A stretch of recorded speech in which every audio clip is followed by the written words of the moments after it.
to start my financial disclosures, and what I would like to share in the first place is that luckily our cataract surgery is a very cost-effective procedure. We know that retrieves the visual function of our patients, and that is something very successful. The cataract surgery is the most successful surgery in all medicine, so it's difficult to go above that. But the truth is that we can give more to our patients. And we need to consider the safety of the procedure and also the quality of vision. And here I will make a stop because I want to talk with you about the IOL materials that we have right now. And we need to thank all the manufacturers that they can give us the best platforms for our IOLs, but also very good materials. And thinking about Alcon, the Clarion material is a very good material that provides safety for our patients. And something that we need to think is we have a lot of demographic changes in our population. We are performing cataract surgery earlier, so these eyes will be pseudophakic for several years. So we need, in first place, to make sure that what we are implanting in our patients is a material that will provide for the future safety for our patients. And in this regard, I know that Ranza already starts with the Clarion Panoptics. If you can share your experience with this new material. Well, I have an experience since the December 6th, so it's not a very long experience, but yeah, I have some results from my patients. Yeah. It's a very good material. The platform, the way that the haptics join the optic of the IOL is very nice to implant. We don't have risk to damage the IOL, which is something that we also need to consider when we are making an implant of an IOL. Then we have this stability that provides good solutions, including to correct astigmatism. The toric IOLs, they need to be stable in the capsular bag. And we all know that including monofocal IOLs, they have associated glare. And this new material is studied to provide less glare for our patients and finally glistening free, which is something that is very good for the safety of our patients for the future. Also, is neither to consider that dysphotopsia is an issue that we still have with some IOLs. And right now, the design of this new platform minimizes all these risk of positive dysphotopsia. So thank you, Alcon, for providing us this very new and good material for our IOLs. So the next thing that I would like to discuss with all of you is, coupled with all the other items that we talked, we need now to consider also something that is very relevant for our patients, which is the functional vision. And that's why I think that right now, cataract surgery is a refractive cataract surgery. And it's like this that we should face it when we make our choice of the IOL to implant. Because, and next year will be the 75th anniversary of the first IOL implanted. which is amazing, 75 years.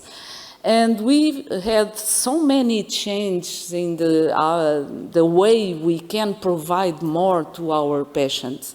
And right now we have several options to address the functional vision. Okay, several years ago, 20, 30 years ago, we had not good IOL power calculation formulas. And it was kind of normal that we prescribe glasses to the patient after cataract surgery. Right now we have very good formulas to provide us a very precise IOL power calculation, and no longer we face as normal to have a residual refractive error, spherical or torical. So why don't we address also the other refractive error, which is presbyopia? So I think we should release a little bit the topic of premium cataract surgery, because we need to provide this to all our patients. So Tira, do you share with me this vision? Yes, absolutely. I think that we're at the stage now that we have a variety of lenses available, and when we talk about cataract surgery with our patients, we need to present them all the options. So I always talk to my patients about monofocal, EDOF lenses, and trifocal lenses, and then I let them decide, and we decide together sometimes they decide which one would be best for them.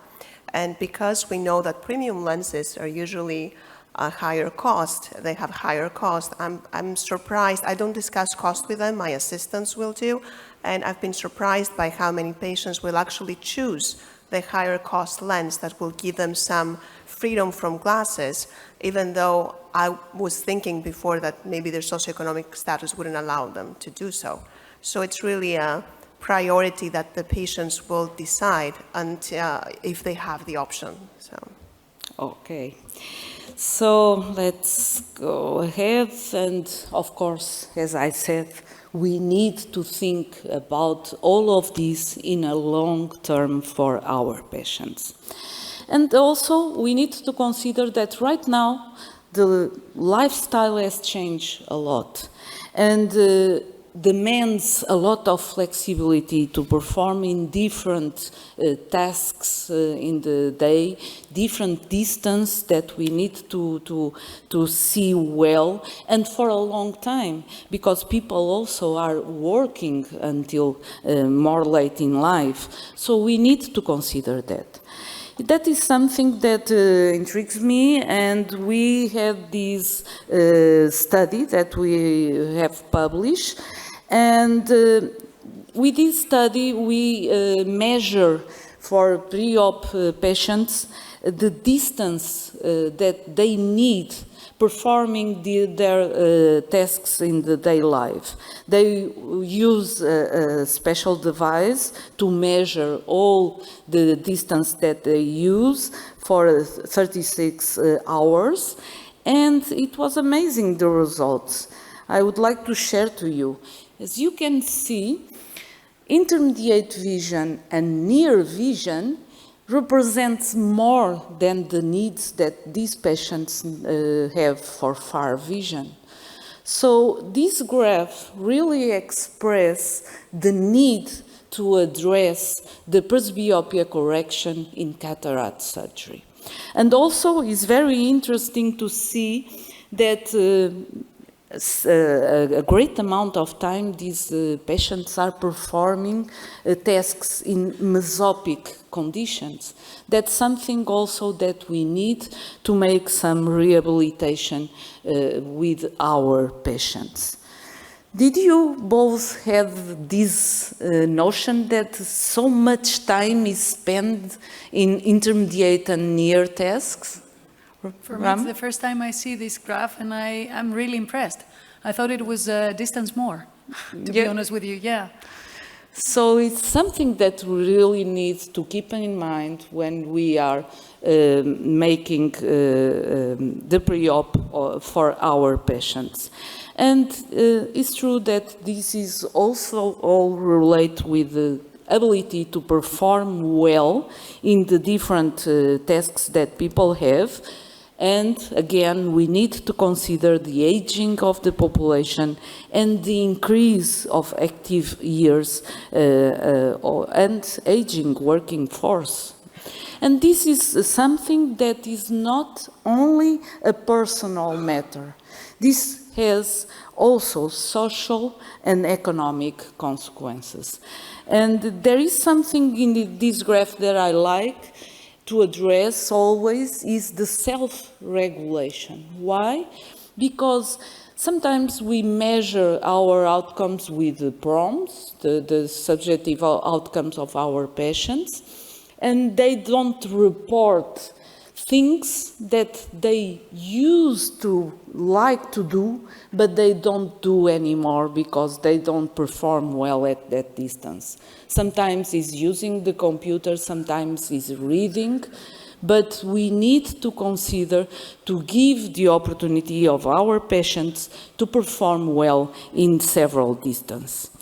And as doctors, we are used to measure the far distance acuity and the near vision acuity. We know that the distant visual impairment is something that matters for the quality of life, but if you see, for the near vision, the impairment for physical, physiological, and social is even more relevant. So again, we need to address the presbyopia correction.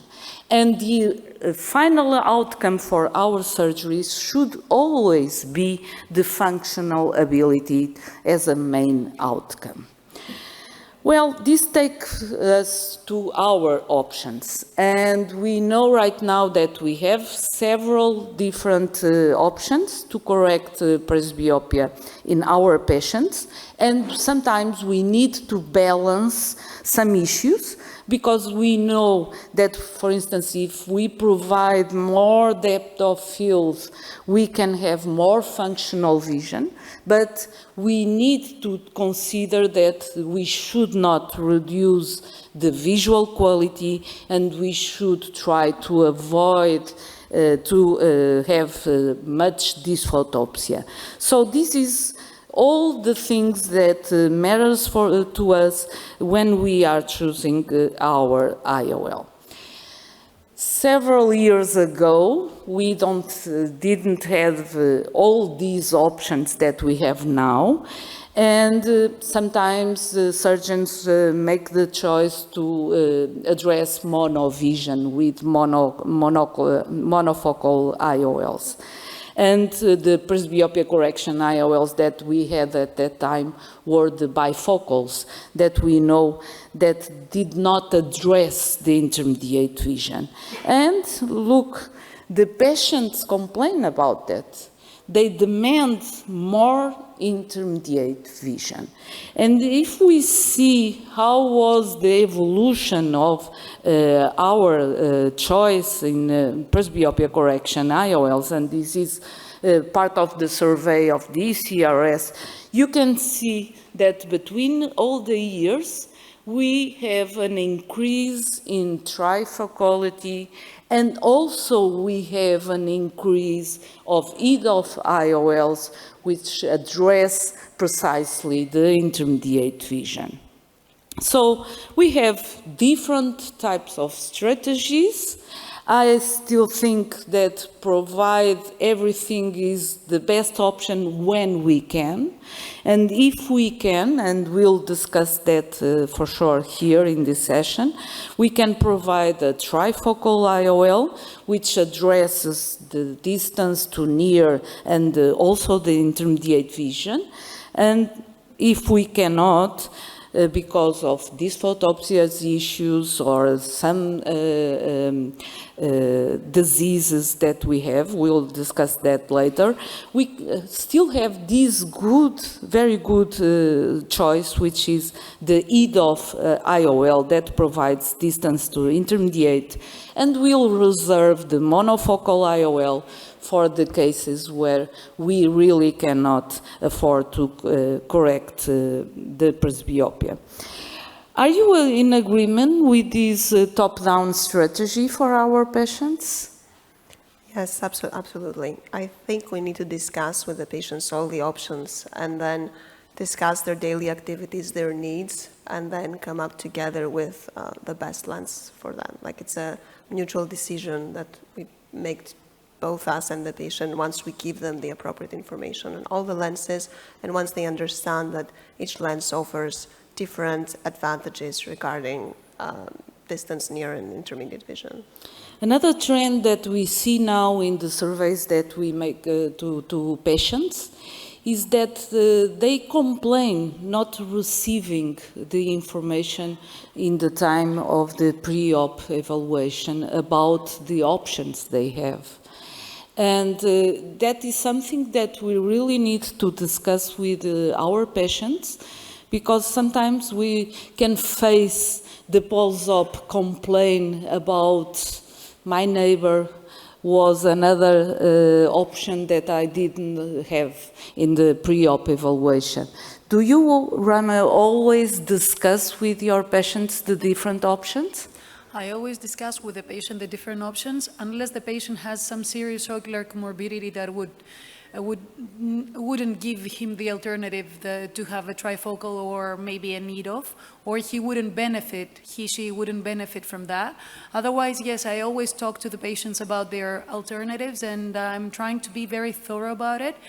And I'm trying not to be biased by the patient's because when you ask the patient, are you happy to be spectacle independent? 99% would be, yeah, of course.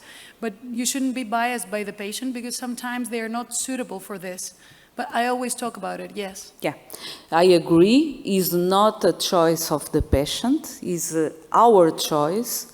But we need to educate and inform the patients. Even if we make the choice for a monofocal IOL, we need to explain to our patient why was that decision made. So let's see how the IOLs, the evolution of IOLs. And as I said, trifocality has improved a lot in the last years since the first trifocal IOL that we have in the market. And we know that trifocality comes with the trade-off of some dysphotopsia. This is related to the diffractive steps that these IOLs have, and we see clearly a trend to have less diffractive rings on these IOLs, but also see that these IOLs, they split the energy to 3 focals, and you can see that the trend of evolution is also to change the amount that we provide to near vision compared with intermediate vision. And this is also something that the manufacturers and Alcon has provided to our patients, is to provide more in trifocality to intermediate vision. And we have published the results with the panoptics that we have, compare with the first trifocal IOL from Fine Vision. And if you see in this graph, they really provide more intermediate vision, and that is something that, I remind you, the patients were complaining about, and right now we have a solution with the trifocals to provide more intermediate vision. Talking about intermediate vision, It's really matters, and that's why the EDOF concept was flourishing in our market. This kind of technology provides less independence than the trifocal, but sometimes is enough for our patients, the intermediate vision that they provide, and several patients, a great amount of patients, they are spectacle independent after an EDOF implant. They provide better quality of vision and higher contrast sensitivity, and they have another feature very, very relevant, which is they are more tolerant, and we'll assess that. So we have now in our market different concepts of EDOF IOLs, and well, the classification is not so good right now because they have different optical designs. They can be diffractive, refractive, or pinhole. And here we have the VVT IOL as a refractive EDOF concept with less dysphotopsia. Do you both have good experience with VVT? And the truth is we have the opportunity with this refractive design to have less and less dysphotopsia. It's your perception too? I am in love with VVT, actually.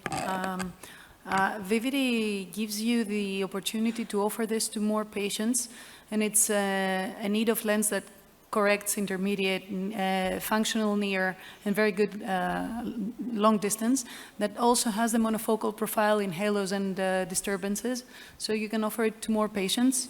And I have done it to patients that had previous laser treatment as well, prior refractive laser, and it works really well. Yeah. The reality is they are more tolerant IOLs and give us very good solutions for different cases.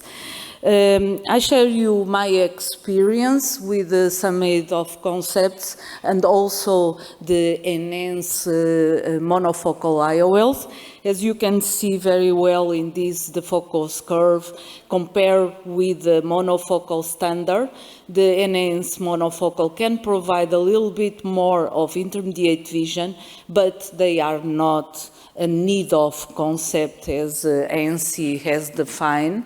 So we can see that for VVT we have more coverture of the intermediate vision. And as Ramdas said, they are really more tolerant, and the good experience that we have regarding dysphotopsia, regarding contrast sensitivity, provide us also good solutions for challenging cases like cases with previous myopic LASIK, and these are results from a study that we are doing, implanting this VVT IOL in cases with previous myopic LASIK.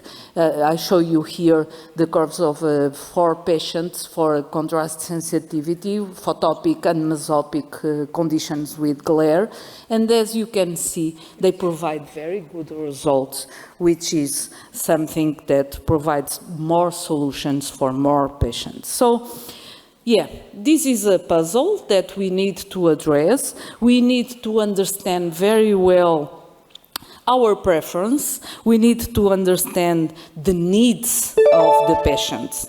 And my graph to choose to make this puzzle is something like this that we can discuss.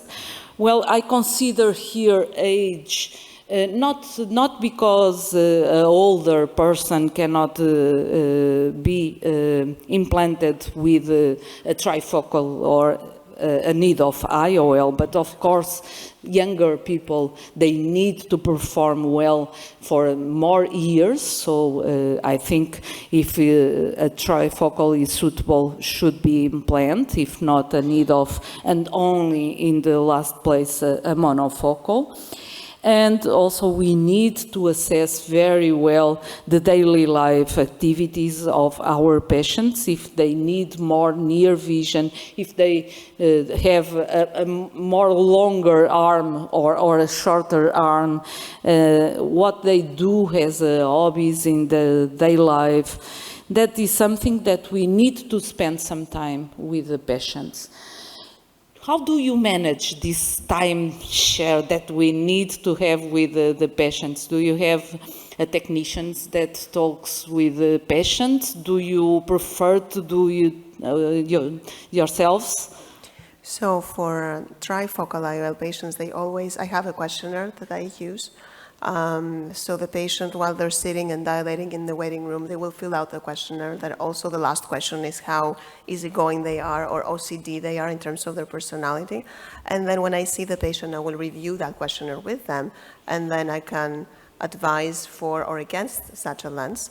And then if we're against that lens, then we can also discuss like an EDOF lens if that's the case, and if that's also not on the table because of other ocular comorbidities, then we go to monofocal. So I like to give them a questionnaire that also explains a little bit of what is cataract surgery, what lenses we have, so when they come in the room, they're prepared, and that limits the chair time that we have to spend together. Yeah, so I think to start, we all need to share this with the patient. If we become, after a high volume of these kind of IOLs, maybe with this personal experience with the patients, we can rely some text to our staff. But it's good for us as a surgeons have the assessment of the needs of the patients.